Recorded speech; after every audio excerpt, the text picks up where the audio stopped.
inferior glide, and which is also called abduction, and posterior glide, which is also called horizontal flexion. Okay, so when we check our patient, we're gonna evaluate those joints and have them move their arms. If they're in the seated position, they're going to bring their arms up and lift them, and you're checking superiorly to see if it drops inferior, if it glides inferiorly.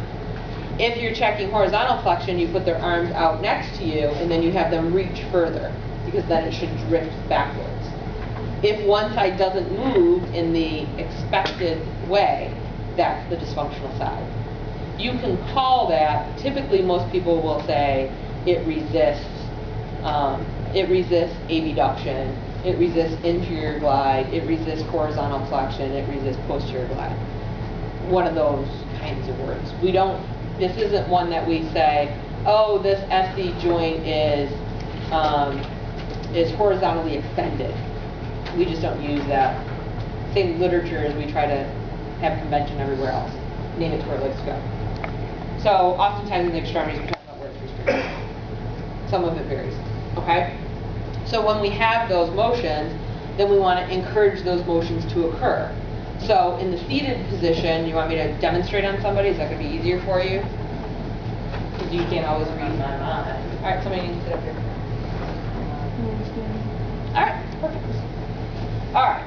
So as we check, go ahead, raise your elbows or your shoulders. Sorry. Good. So we'll pretend this side doesn't move as well. So as I'm treating this side, I want to reach around her without choking her, put my thumb above that SC joint. I'm going to lift her elbow, and I'm going to, you kind of think of the elbow or the arm as the extension of the clavicle. So as I lift her up at a certain point, this should be dropping down. Sorry. If she's not going, you're not feeling that move anymore, that's your barrier. So then I have her pull her elbow down and relax. She doesn't have to have her hand up. That's where her relaxation is, where I have her elbow right now. Okay? So I'm encouraging inferior glide with this with my thumb, but I'm not jamming it down so hard that I shove it down and keep it down, right? Pull down again. Good. Relax. I take her to the new barrier and pull down again. Okay?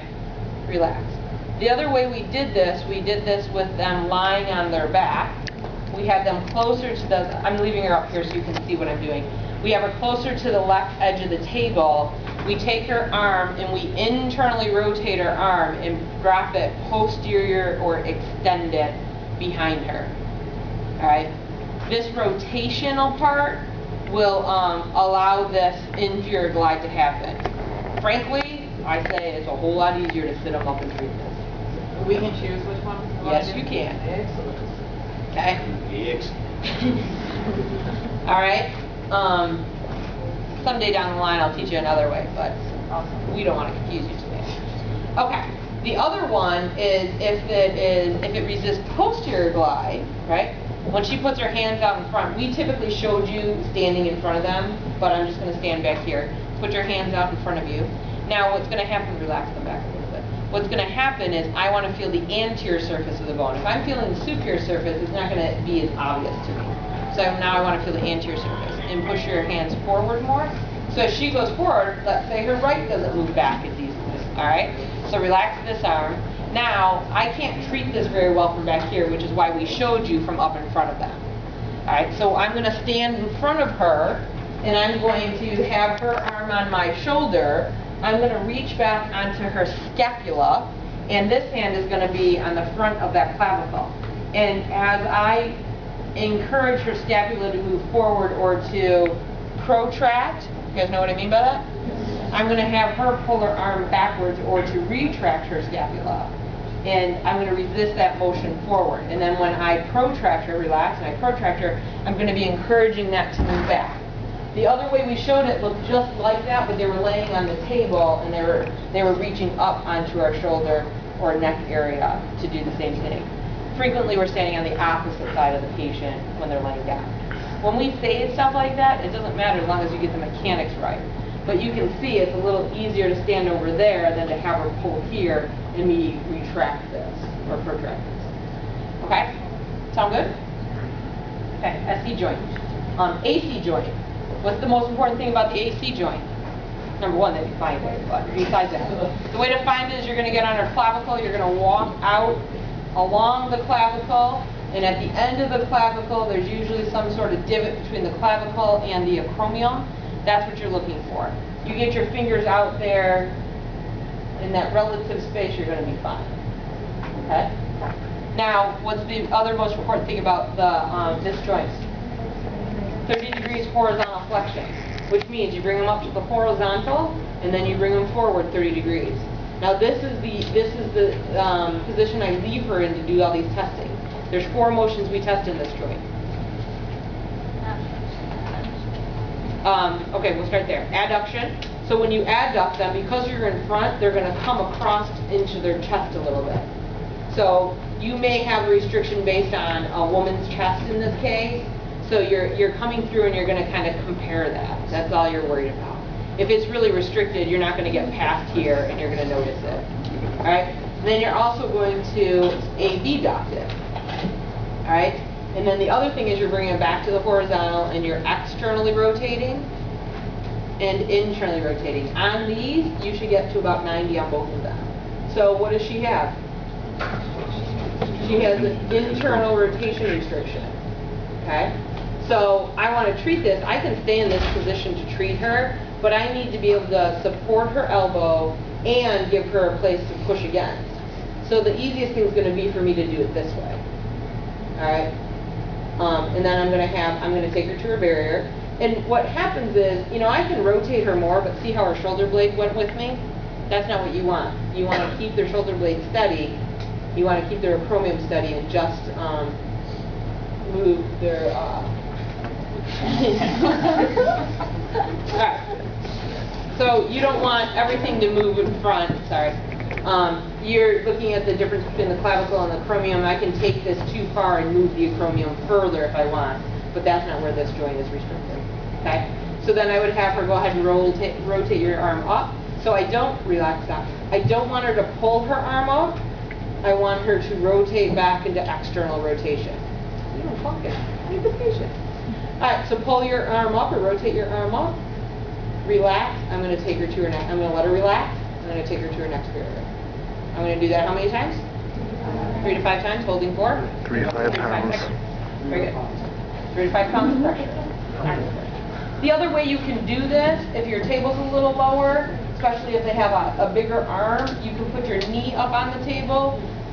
You can typically, in general, get to about the right level you need to be. Just remember to horizontally flex it. You want your knee a little bit more medial, so when you internally rotate, you can get beyond your knee and you don't run into your knee. Okay. External rotation isn't the problem. Okay? Didn't you say, like, when the 2 bones move together, that's the barrier, or is it when they're not moving together? Yeah, you don't want them to move together. So but what you want to do is you want to feel that difference, but you also don't want the whole scapula to move. Okay? Because that would be taking the scapula and moving that along with that clavicle. Does that make sense? Yeah. I might have just said it in a funny way. Alright, and to actually feel that joint and feel that difference there is a really helpful, more accurate way to do that. Okay, so SC, AC, and then we're moving down. So the elbow is basically flexion extension, well, it's radial head that's listed on your form. So it's basically, the easiest way to do radial head is keep them at 90 degrees elbow flexion with their shoulders relaxed, take their hands and put them into pronation and supination. And then whichever one doesn't move as much as the other one is the one you're going to concentrate on.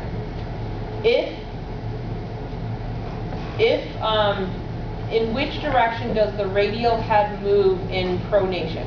Posterior. Posterior. Posterior radial head goes with pronation.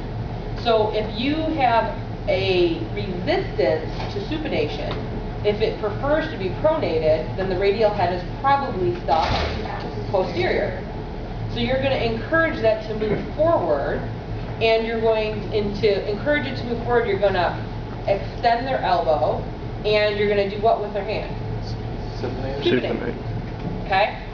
So when you do this technique, muscle energy, I'm gonna put my thumb just behind that radial head. I'm gonna supinate her, and I'm gonna bring her to that extension barrier. Now I want to make sure I'm above her wrist joint, and I grab on above her wrist joint and say, flip your hand over. And if they don't know, then you show them what that means, but usually they get it.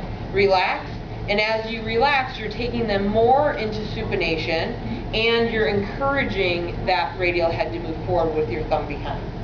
Flip, and relax, okay? And you can even do a little thrust at the end, which you learn in high velocity. Alright?